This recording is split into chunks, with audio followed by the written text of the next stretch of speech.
Hello guys, kumusta? And today ay i-check natin itong pinadalang camera sa atin ng Akaso Brave 6 Plus Action Camera.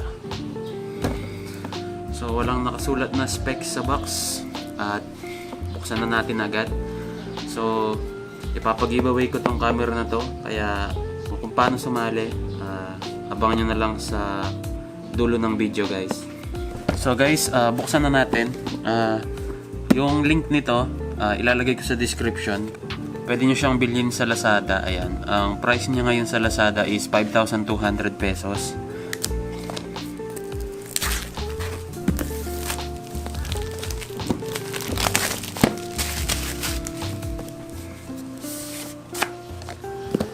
So, ayan siya guys.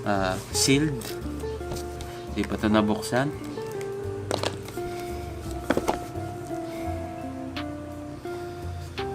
So, ito na agad yung camera. Meron siyang waterproof case. Tapos, yung accessories.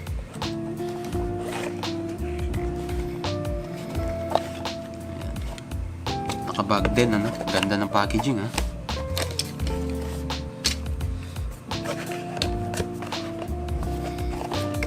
Wala na laman yata. Okay, wala na laman. Quick start manual. So, tabi muna natin itong box. Meron tayong tatlong bag. 1, 2, 3. Buksan muna natin itong 1. Ayan.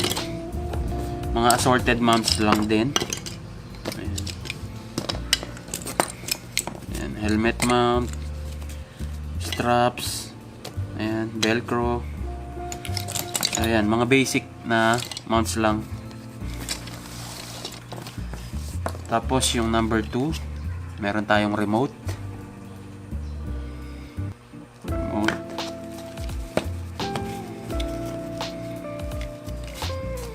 Yung strap sa remote. Dalawang battery at isang charger.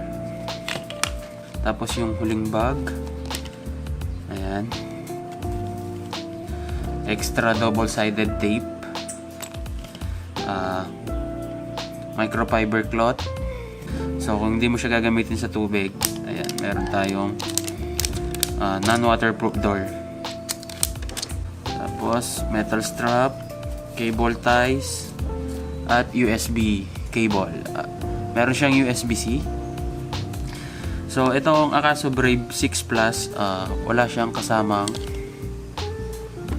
kasamang external microphone.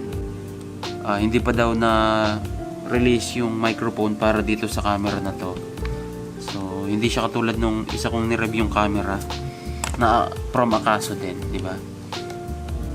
Tapos, buksan na natin itong camera mismo.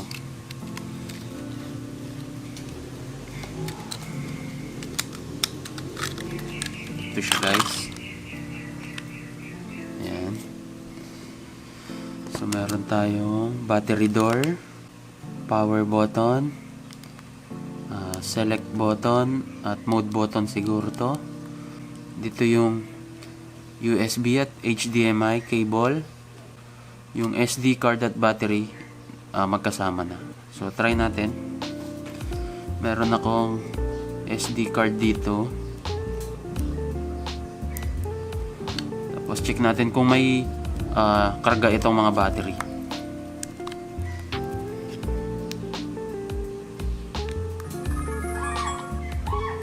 Yun, meron. So guys, ito siya.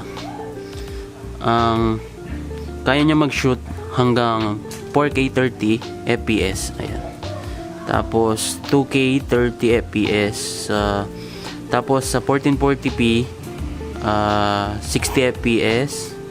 Sa 1080p kaya niya hanggang 90 fps. Ayan. Tapos 720p 120 fps. Pero ako madalas nagsushoot lang ng 1080p 60. 1080p 60 lang ako kahit sa GoPro ko.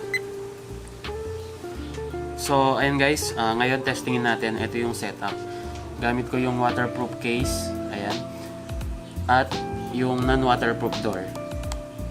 Tapos ang settings is 1080p 60 fps.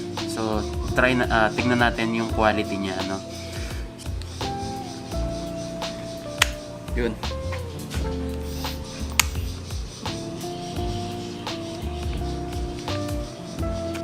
Epic fail. Bumigay yung isang mount. Ayan, nabasag. Pero meron pa namang extra. So siguro naman guys, alam nyo na kung paano gumamit ng action cam, ano, sa panahon ngayon. Halos may action cam na lahat ng mga nagmomotor. So hindi ko napapakita yung mga basics function ng action cam na to, ano. Diretso na agad tayo sa video samples.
Ayan guys, ano sa tingin nyo? Comment down below kung maganda ba yung quality niya. Pero para sa akin, okay yung quality sa price, ano. Pwede na to. Maganda na yung quality niya. Pati yung image stabilization niya maganda rin, eh. Kung napansin nyo dun sa video natin.